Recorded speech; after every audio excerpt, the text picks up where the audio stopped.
그날 아침 저는 이상한 예감이 들었습니다. 우리 집은 서울 외곽에 있는 40년 된 단층 주택이에요. 요즘 젊은 사람들이 보면 왜 이런 낡은 집에서 살아? 하겠지만 저희 부부에게는 정말 소중한 보금자리거든요. 남편과 함께 이 집에서 40년을 넘게 살았어요. 자식들도 이 집에서 태어나고 자랐고 손자들도 어릴 때 여기서 뛰어놀았죠. 마당도 제법 넓어서 봄에는 꽃도 피고 여름에는 토마토랑 고추도 심어서 키우고 그랬거든요. 집이 오래되다 보니 여기저기 고칠 곳이 많아요. 지붕도 새고 문도 삐걱거리고 겨울에는 바람도 많이 들어오고 그래요. 자식들이 엄마 아빠 이제 아파트로 이사 가세요라고 하지만 저희는 이 집이 좋거든요. 정이 많이 들었고 추억도 많고 무엇보다 편해요. 남편은 젊을 때부터 성격이 참 온순했어요. 목소리를 높인 적도 없고 화를 내는 것도 거의 본 적이 없었죠. 동네 사람들도 참 좋은 사람이다라고 그랬고 저도 남편 덕분에 평생 평화롭게 살았다고 생각했어요. 그런데 몇 년 전부터 남편이 조금씩 이상해지기 시작했어요. 처음에는 나이 들어서 그런가 보다 했는데 점점 심해지더라고요. 어제 있었던 일을 기억 못하고 아까 먹은 밥을 까먹고 또 달라고 하고 밤에는 잠을 못 자고 돌아다니고 그랬어요. 병원에 가서 검사를 받아보니 치매라고 하더라고요. 그때 정말 하늘이 무너지는 것 같았어요. 평생 저를 지켜주던 남편이 아프다니까 어떻게 해야 할지 모르겠더라고요. 의사 선생님이 말씀하셨어요. 아직 초기니까 잘 돌보시면 지능을 늦출 수 있어요. 하지만 가족들이 많이 힘들 거예요. 그때부터 정말 힘든 나날이 시작됐어요. 남편이 밤마다 집에 가야 한다고 하면서 나가려고 하는 거예요. 여기가 집인데도 말이에요. 그럴 때마다 여보, 여기가 우리 집이야 라고 달래도 아니야. 내 집은 따로 있어. 라고 우기고 그랬죠. 잠도 제대로 못 잤어요. 밤에 남편이 돌아다니니까 저도 계속 깨어 있어야 했거든요. 혹시 넘어지거나 다칠까 봐서요. 그러다 보니 낮에도 정신이 몽롱하고 몸도 점점 지쳐갔어요. 자식들이 엄마 요양원에 모시는 게 어때요? 라고 했지만 저는 싫었어요. 평생을 함께 산 남편을 남에게 맡길 수는 없었거든요. 내가 끝까지 돌볼 거야 라고 다짐했죠. 그런데 바로 그날 2023년 5월에 어느 따뜻한 오후였어요. 남편이 거실에서 창밖만 계속 바라보고 있는 거예요. 평소에는 TV를 보거나 졸고 있는 경우가 많았는데 그날은 뭔가 달랐어요. 여보, 뭘 그렇게 보고 있어요?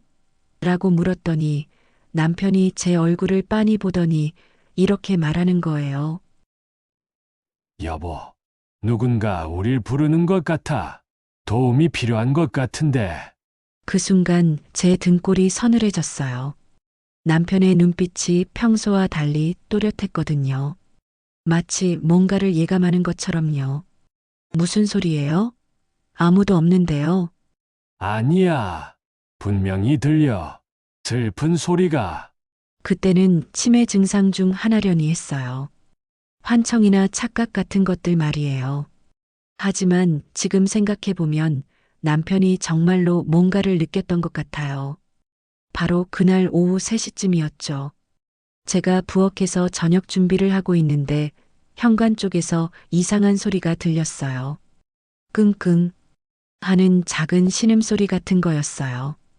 처음에는 바람 소리인가 했는데 계속 들리더라고요. 그래서 현관으로 나가봤어요. 대문 앞에 정말 믿기 어려운 광경이 펼쳐져 있었습니다.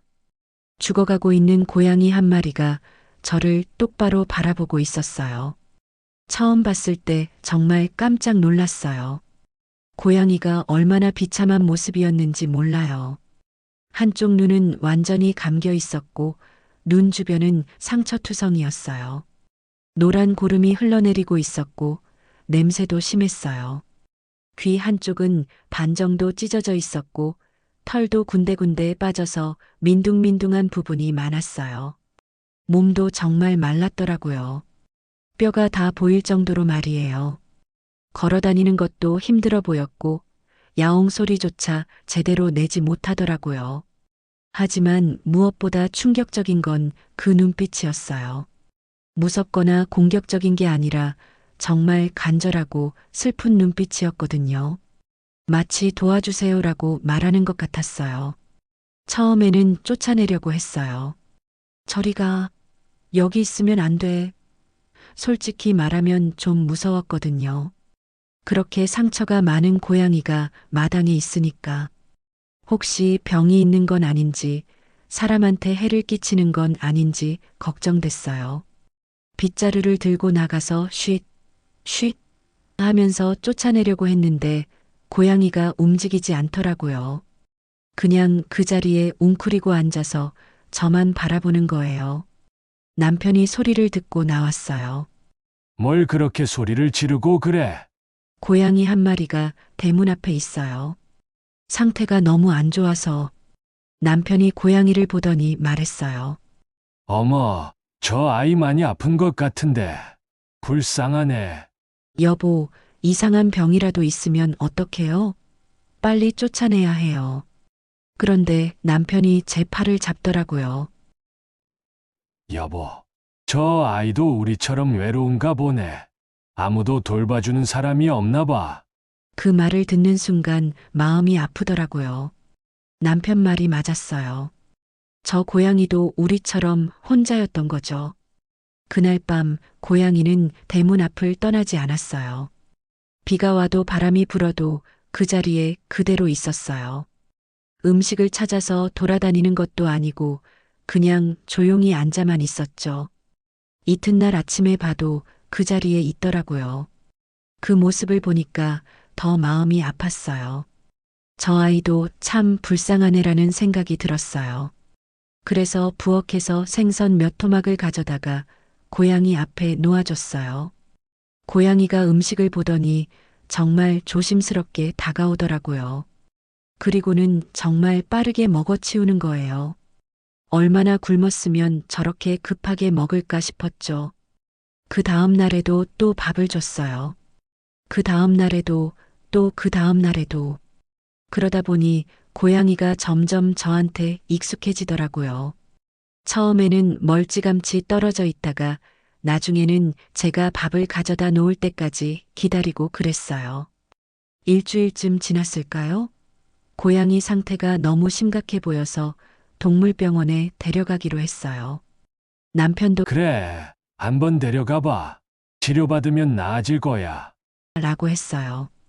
고양이를 박스에 넣고 병원에 갔는데 수의사 선생님이 많이 아픈 아이네요. 라고 하더라고요. 눈은 감염이 심해서 한쪽은 시력을 잃었고, 귀도 상처가 깊어서 제대로 들리지 않아요. 몸무게도 정상의 절반 정도밖에 안 나가네요. 영양실조도 심하고, 치료비가 꽤 많이 나올 텐데 괜찮으세요? 솔직히 말하면 우리도 형편이 그리 넉넉하지는 않거든요. 남편 치매 때문에 병원비도 많이 나가고 저는 일을 못하니까 수입도 없고 그래요. 그런데도 그 고양이를 그냥 둘 수는 없었어요. 네, 괜찮아요. 치료해 주세요. 80만 원이었어요. 우리 한 달 생활비와 맞먹는 돈이었죠. 하지만 후회하지 않았어요. 치료를 받고 집에 왔는데 고양이가 많이 나아 보이더라고요. 눈은 여전히 한쪽만 뜨지만 그래도 염증은 많이 가라앉았고 몸도 조금 더 활발해진 것 같았어요. 그래서 마당 구석에 작은 박스로 집을 만들어줬어요. 비닐도 씌우고 안에는 담요도 깔아주고 밥그릇이랑 물그릇도 놓아주고 그랬죠. 고양이가 정말 좋아하더라고요. 박스 안에 들어가서는 골골 소리를 내면서 정말 편해하는 모습을 보여줬어요. 그 모습을 보니까 저도 기분이 좋더라고요. 그리고 이름도 지어줬어요. 복이라고요. 우리 집에 복을 가져다 줄 것 같아서 그렇게 지었죠. 복이는 정말 착한 고양이였어요. 신기한 게 보기가 점점 저한테 애교를 부리기 시작한 거예요. 제가 마당에 나가면 야옹야옹 울면서 다가오고 다리에 몸을 비비기도 하고 심지어는 무릎 위에 올라와서 잠을 자기도 했어요. 저는 평생 고양이를 키워본 적이 없었거든요. 그런데 이상하게 보기가 예쁘고 사랑스러웠어요. 보기는 집 밖으로 나가서 돌아다니긴 하지만 밥 시간에는 꼭 집으로 돌아왔고 밤에는 자기 박스에서 조용히 잠을 잤어요. 그리고 무엇보다 저를 정말 잘 따랐어요. 제가 마당에서 빨래를 널면 옆에 와서 앉아 있고 청소를 하면 따라다니면서 구경하고 정말 강아지처럼 사람을 잘 따르더라고요. 그런데 더 신기한 건 남편과 보기의 관계였어요. 남편도 보기를 점점 좋아하게 됐어요. 치매 증상이 있어도 보기만큼은 기억하더라고요. 에? 야, 뭐가? 밥 먹자. 라고 하면서 먹을 것을 주기도 하고 보기가 다가오면 머리를 쓰다듬어 주기도 했죠. 특히 신기했던 건 남편이 보기를 보면 표정이 완전히 달라진다는 거였어요. 평소에는 멍하거나 불안해하는 경우가 많았는데 보기를 보면 환하게 웃으면서 말을 걸더라고요. 보가, 어디 갔다 왔니? 보가, 잘 잤어? 보기도 남편을 특별히 좋아했어요. 남편이 거실 소파에 앉아 있으면 옆에 와서 눕기도 하고 남편이 마당에 나오면 따라다니기도 하고 마치 남편을 보호하려는 것 같았어요. 어느 날은 이런 일이 있었어요. 남편이 밤에 갑자기 일어나서 현관으로 가려고 하는 거예요. 치매 때문에 집을 나가려고 하는 증상이었죠. 제가 급히 말렸는데 그때 보기가 남편 앞에 딱 서서 야옹하면서 우는 거예요. 마치 나가면 안 돼요라고 말하는 것 같았어요. 그러니까 남편이 보기를 보더니 아, 보기가 걱정하네. 라고 하면서 다시 방으로 들어가는 거예요. 정말 신기했어요. 그렇게 몇 달이 지났어요. 보기는 완전히 우리 가족이 됐고 저는 남편 돌보는 것과 동시에 보기도 돌보게 됐어요. 힘들긴 했지만 보기가 있어서 그나마 위로가 됐던 것 같아요. 특히나 남편이 심하게 아플 때나 제가 너무 지칠 때 보기가 옆에 와서 골골 소리를 내며 위로해 주는 것 같았어요. 동물도 사람 마음을 아는 건지 정말 신기했거든요. 그런 평화로운 날들이 계속될 줄 알았어요. 그런데 6개월이 지나면서 남편의 상태가 점점 나빠지기 시작했어요. 치매가 진행되고 있었던 거죠. 처음에는 최근 일들을 잊어버리는 정도였는데 점점 오래된 기억들도 사라지기 시작했어요. 자식들 이름을 헷갈리기도 하고 저를 못 알아보는 날도 생기고 당신 누구세요? 왜 우리 집에 있어요? 그럴 때마다 정말 가슴이 찢어지는 것 같았어요. 40년을 함께 산 아내를 모르겠다고 하니까요. 병원에서는 이제 중기에 접어든 것 같다고 하시면서 더 세심한 관리가 필요하다고 하셨어요. 그리고 가족분들이 더 힘들어질 거다라고도 하셨어요. 정말 그랬어요. 남편이 밤낮이 바뀌어서 밤에는 잠을 안 자고 돌아다니고 낮에는 계속 잠만 자려고 했어요. 그리고 계속 집에 가야 한다고 하면서 나가려고 했어요. 문을 잠가도 소용없었어요. 열쇠를 찾아서 열고 나가려고 하고 없으면 창문으로라도 나가려고 하고 그런 남편을 24시간 지켜보는 것은 정말 힘든 일이었어요. 잠시라도 눈을 떼면 어디로 가버릴지 모르니까요. 아이들이 자주 와서 도와주긴 했지만 아이들도 각자 생활이 있으니까 계속 있을 수는 없잖아요. 엄마, 이제 정말 요양원을 생각해 보세요. 엄마가 쓰러지면 어떡해요? 큰아들이 진지하게 얘기했어요. 둘째, 셋째도 같은 말을 했어요. 절대 안 돼. 저는 펄쩍 뛰었어요. 내가 끝까지 돌볼 거야. 요양원은 생각도 하지 마. 그런데 정말 힘들었어요. 몸도 지쳤지만 마음이 더 힘들었어요. 평생을 함께 산 사람이 저를 모르겠다고 하니까. 그런데 이상한 건 복이었어요. 며칠 전부터 복이의 행동이 이상했어요. 평소에는 마당에서 자유롭게 놀거나 자기 박스에서 편안히 쉬고 있었는데 갑자기 계속 현관문 앞에서 우는 거예요. 야옹, 야옹. 평소보다 훨씬 큰 소리로 울면서 문을 긁기도 하고 저를 쳐다보면서 뭔가 말하려는 것 같았어요. 복아, 왜 그래? 뭐가 불안해? 보기를 쓰다듬어줘도 계속 불안해하더라고요. 밤에도 마찬가지였어요. 평소에는 자기 박스에서 조용히 자는데 계속 마당을 돌아다니면서 경계하는 모습을 보였어요. 남편도 보기의 변화를 눈치챘어요. 보기가 왜 저렇지? 어디 아픈가? 하지만 몸은 건강해 보였어요. 밥도 잘 먹고 털 상태도 좋고 단지 행동만 이상했어요. 그러던 어느 날 밤이었어요. 새벽 2시쯤 됐을까요? 보기가 갑자기 큰 소리로 우는 거예요.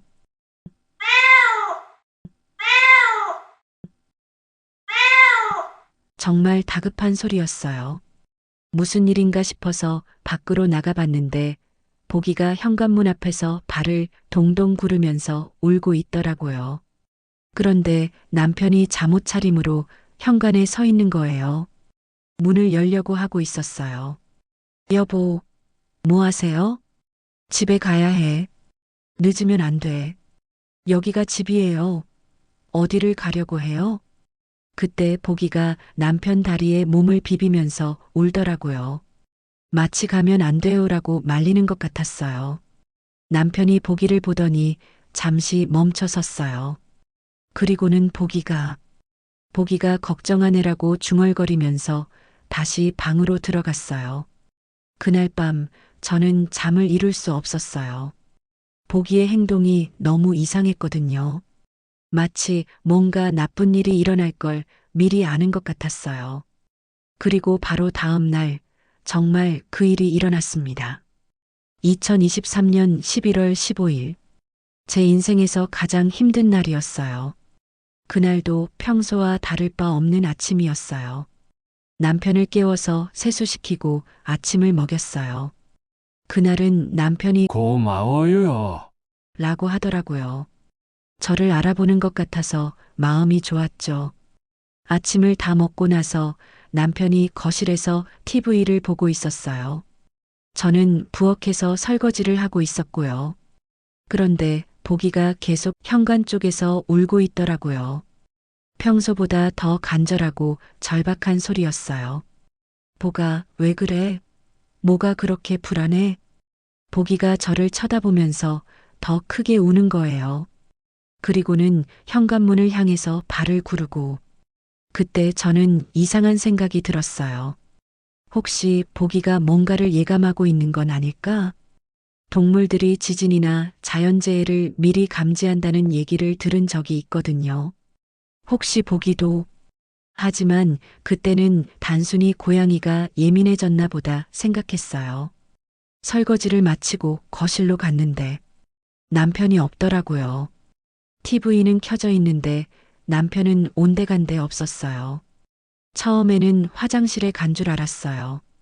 그런데 화장실을 확인해도 없고 방을 확인해도 없고 마당을 확인해도 없더라고요.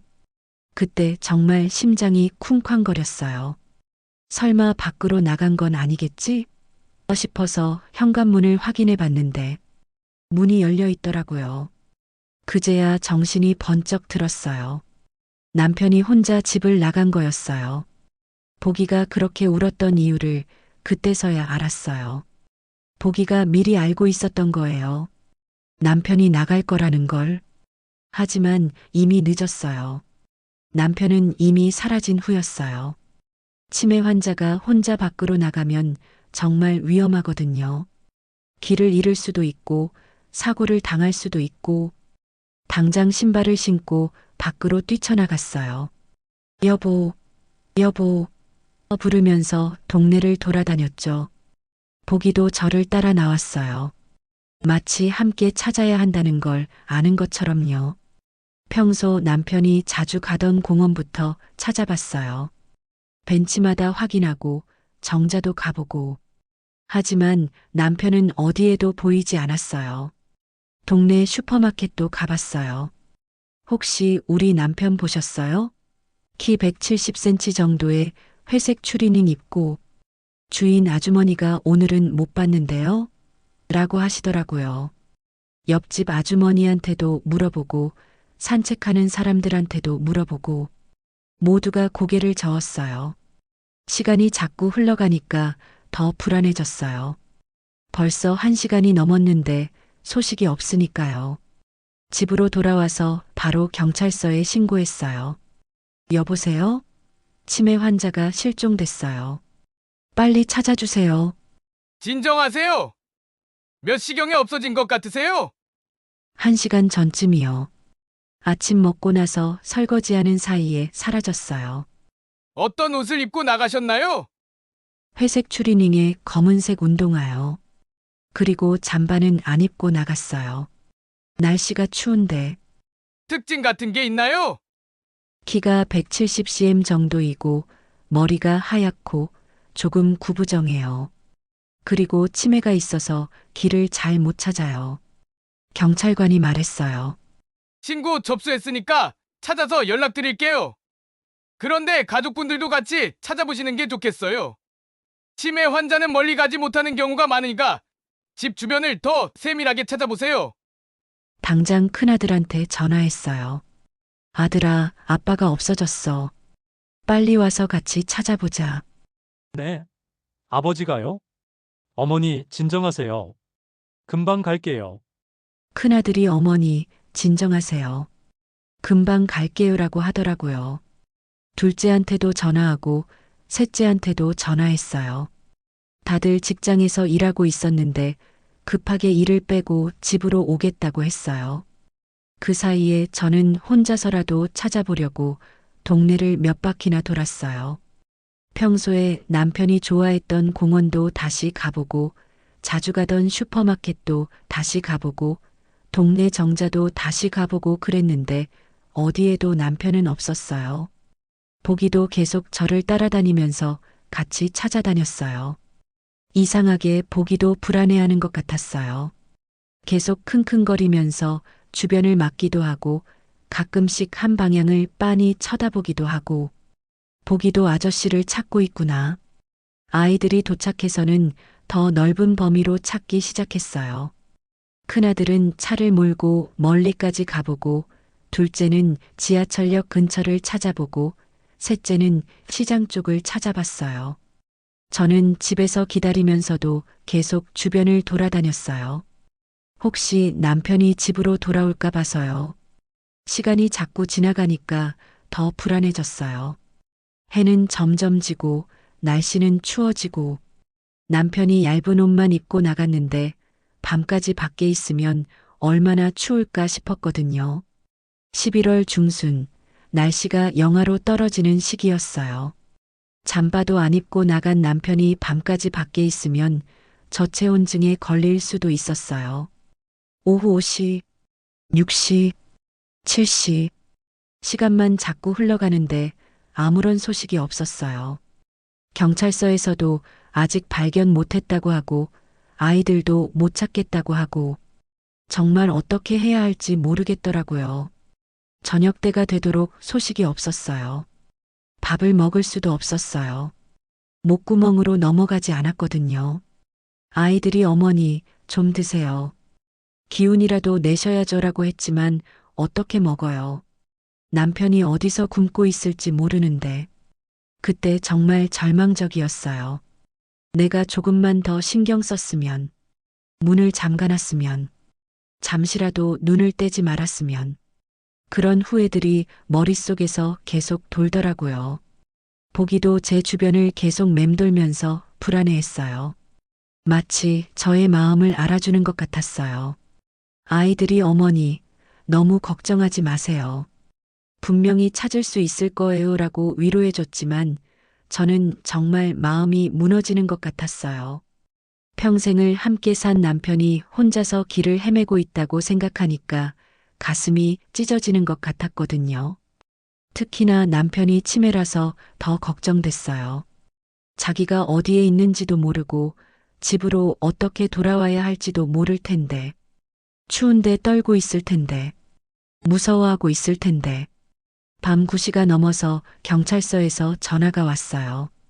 혹시 찾으셨나요? 아니요. 아직. 저희도 순찰차로 계속 찾아보고 있는데 아직 발견하지 못했습니다. CCTV도 확인해보고 있는데 시간이 좀 걸릴 것 같습니다. 가족분들도 계속 찾아보시고 혹시라도 발견하시면 바로 연락 주세요. 전화를 끊고 나니 눈물이 났어요. 정말 남편을 못 찾는 건 아닐까?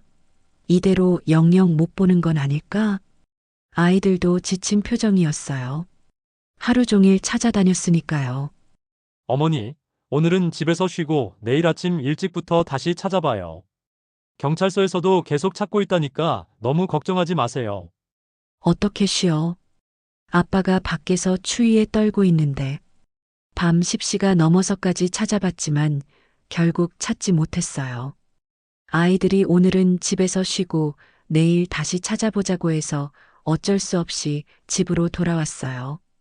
하지만 잠이 올 리가 없었죠. 남편 생각만 하니까 눈물만 나고 지금 어디서 뭘 하고 있을까? 춥지는 않을까? 밥은 먹었을까?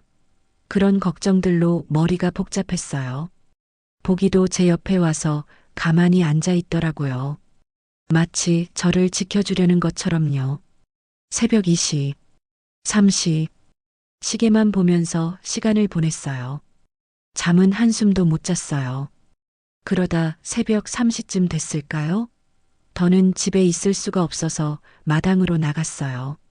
그냥 바람이라도 쐬면서 남편을 기다리자 싶었거든요. 마당에 있는 의자에 앉아서 문을 바라보고 있었어요. 혹시 남편이 돌아올까 봐서요. 그런데 아무리 기다려도 남편은 오지 않았어요. 그때 정말 절망적이었어요. 내가 뭘 잘못한 걸까? 왜 이런 일이 생긴 걸까? 그런 생각들만 계속 들더라고요. 한참을 그렇게 앉아 있는데 갑자기 보기가 제 앞으로 다가왔어요.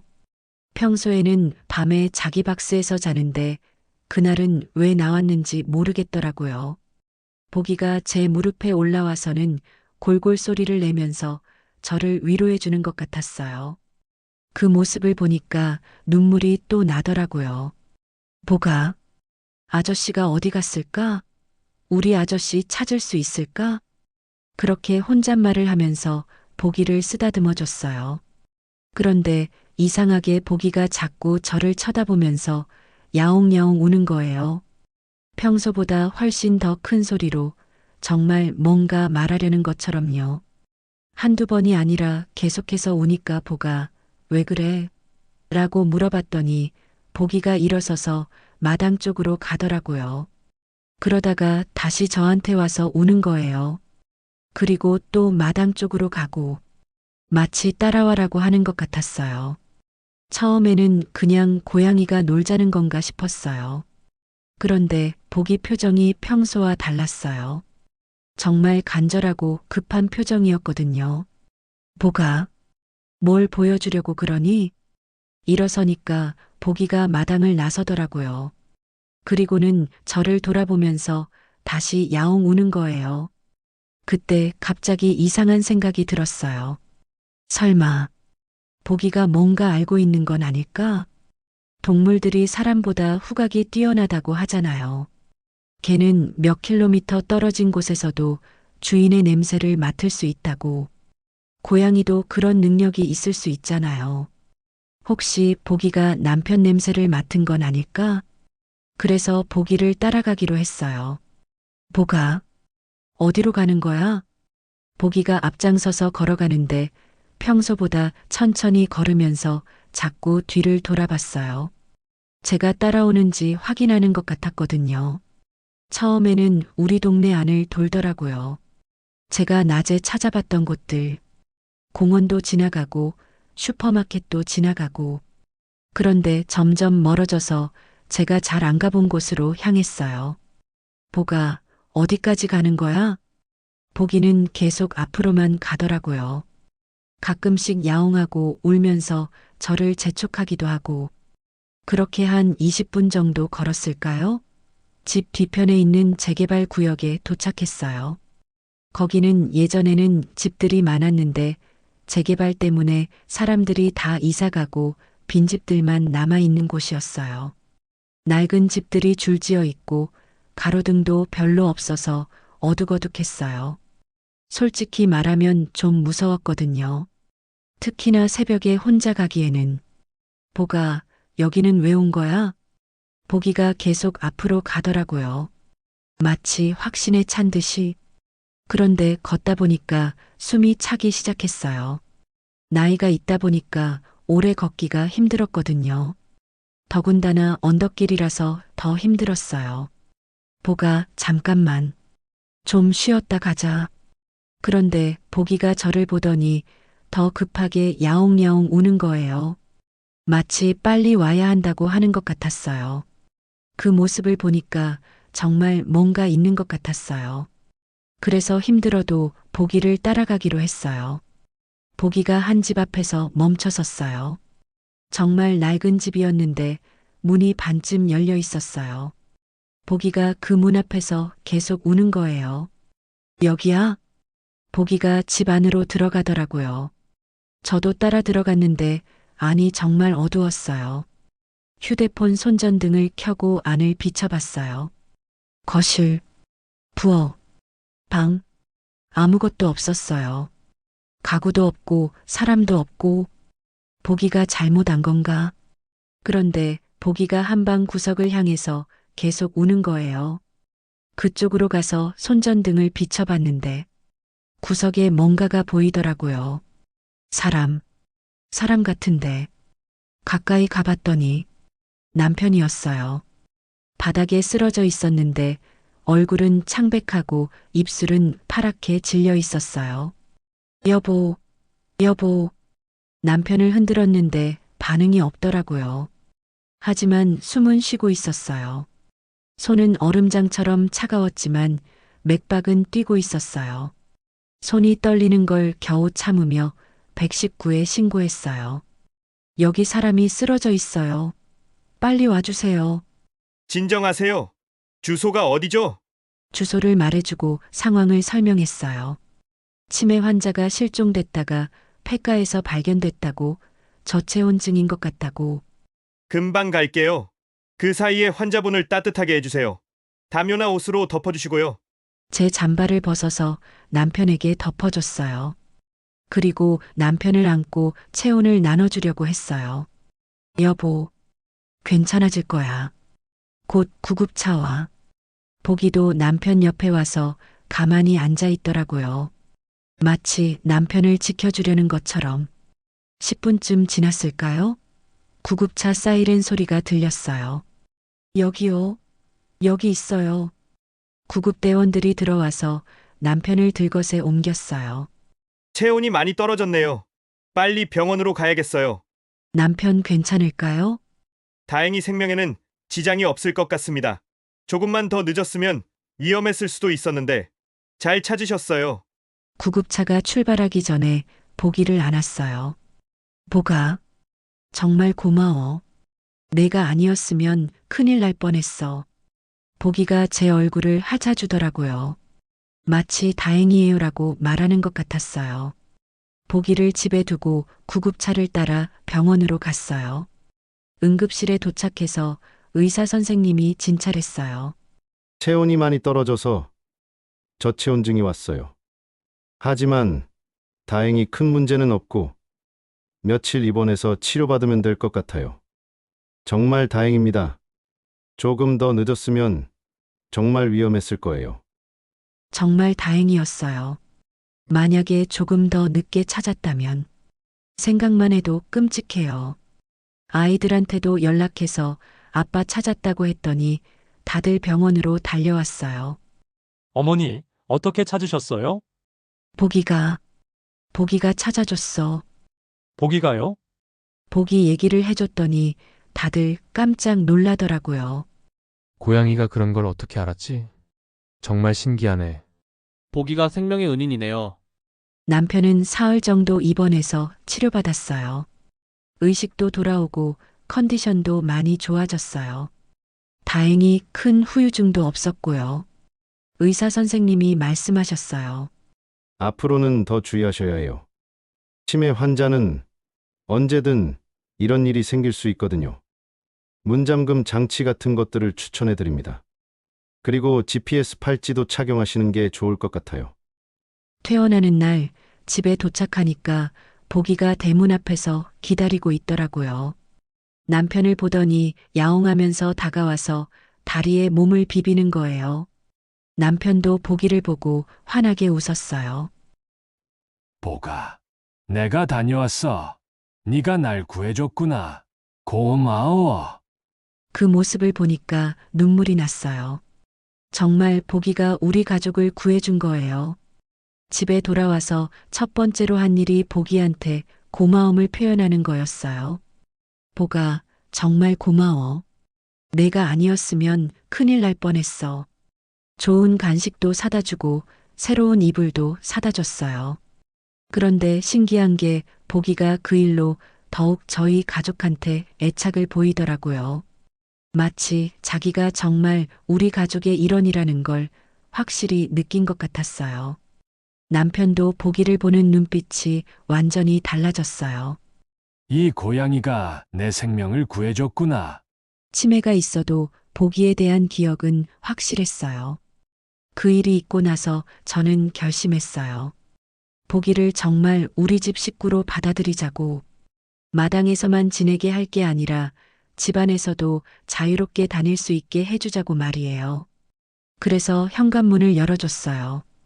보기가 원할 때는 언제든 집 안으로 들어올 수 있게 해준 거죠. 처음에 보기가 조심스럽게 집 안으로 들어오더니 이곳저곳을 둘러보면서 정말 신기해 하더라고요. 거실 소파에 올라가 보기도 하고 방 안을 구경하기도 하고 정말 신났던 것 같아요. 그리고 이름도 다시 지어줬어요. 보기에서 행복으로 바꿨어요. 우리 집에 정말 큰 행복을 가져다 준 고양이니까요. 이제 행복이는 낮에는 마당에서 놀다가 밤에는 집안에서 잠을 자요. 겨울에는 따뜻한 집안에서, 여름에는 시원한 마당에서 정말 자유롭게 생활하고 있어요. 남편도 행복이랑 정말 친해졌어요. 아침에 일어나면 제일 먼저 행복이를 찾아요. 행복아, 잘 잤니? 밥도 직접 챙겨주려고 해요.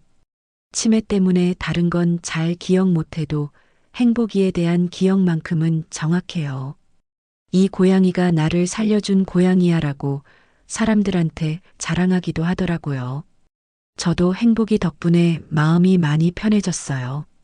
남편을 돌보는 것도 여전히 힘들지만 행복이가 있어서 그나마 위로가 돼요.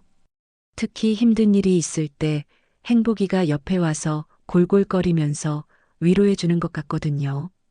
동네 사람들도 이 얘기를 듣고는 정말 신기해했어요. 고양이가 그런 걸 어떻게 알았을까? 정말 똑똑한 고양이네요. 복 받은 집이에요. 어떤 분은 그 고양이 키우길 정말 잘했네요. 작은 생명이라고 해서 무시하면 안 되는구나라고 하시기도 했어요. 정말 그런 것 같아요. 저도 처음에 행복이를 봤을 때는 단순히 불쌍해서 도와준 거였거든요. 그런데 그 작은 친절이 이렇게 큰 보답으로 돌아올 줄은 꿈에도 몰랐어요. 행복이를 치료해 줄 때 병원비가 80만 원이었는데 지금 생각해보면 정말 잘한 일이었던 것 같아요. 그때 돈이 아까워서 치료를 안 해줬다면 나중에 남편을 구해주지도 못했을 테니까요. 그리고 행복이한테 집도 만들어주고 밥도 챙겨주고 이름도 지어주고 했던 것들이 다 의미 있는 일이었다는 걸 알게 됐어요. 사람들이 동물한테 그렇게까지 해줄 필요가 있나? 라고 하는 경우도 있잖아요. 하지만 저는 이제 확신해요. 생명은 모두 소중하고 작은 친절도 큰 의미가 있다는 걸요. 행복이도 아마 고마운 마음이 있었을 거예요. 자기를 구해주고 돌봐준 우리 가족한테 뭔가 보답하고 싶었을 거라고 생각해요. 그래서 남편이 위험할 때 저를 데려간 거겠죠. 정말 신기한 일이에요. 고양이가 어떻게 남편이 그 집에 있다는 걸 알았을까요? 후각으로 냄새를 맡았을 수도 있고, 아니면 정말 직감 같은 게 있었을 수도 있고, 정확한 이유는 모르겠지만, 분명한 건 행복이가 우리 가족을 구해준 거예요. 그런데 나중에 알게 된 사실이 하나 있어요. 남편이 왜 하필 그 집을 찾아갔는지 말이에요. 퇴원하고 며칠 뒤 남편이 정신이 좀 또렷할 때 물어봤어요. 여보, 그날 왜 그 집에 갔어요?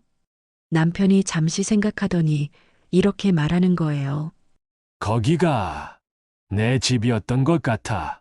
어릴 때 살던. 그 말을 듣고 깜짝 놀랐어요. 알아보니까 정말 그 집이 남편이 어릴 때 살던 집터였어요.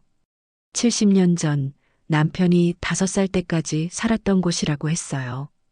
지금은 재개발로 다 헐리고 없어졌지만 남편의 어린 시절 기억 속에는 그곳이 집으로 남아 있었던 거예요. 치매 때문에 최근 기억은 잃어버렸지만 가장 오래된 기억, 어린 시절의 집에 대한 기억은 남아 있었던 거죠.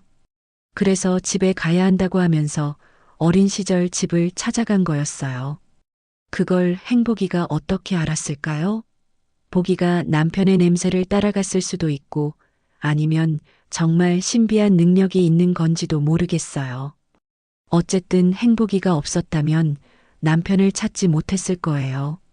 그 구역은 제가 낮에 찾아본 곳이 아니었거든요.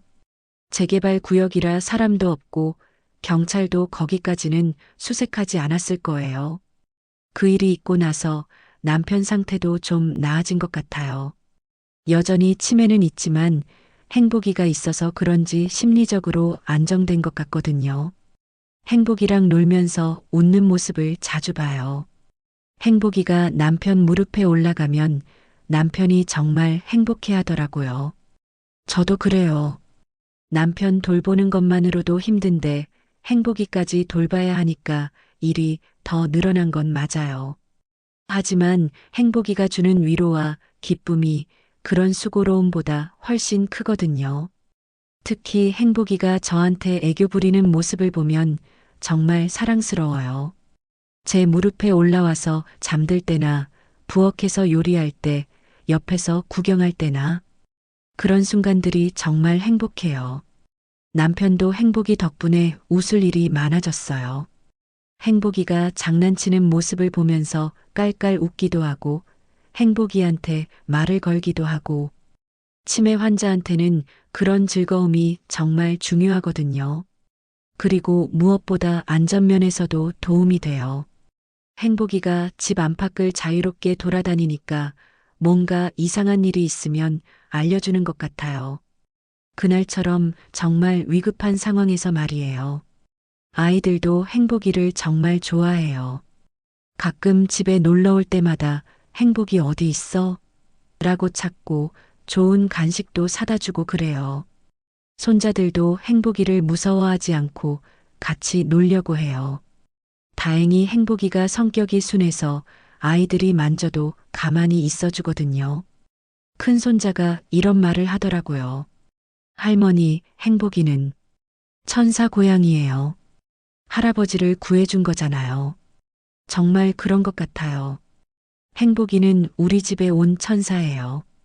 이제는 정말 우리 집에 없어서는 안 될 식구가 됐어요.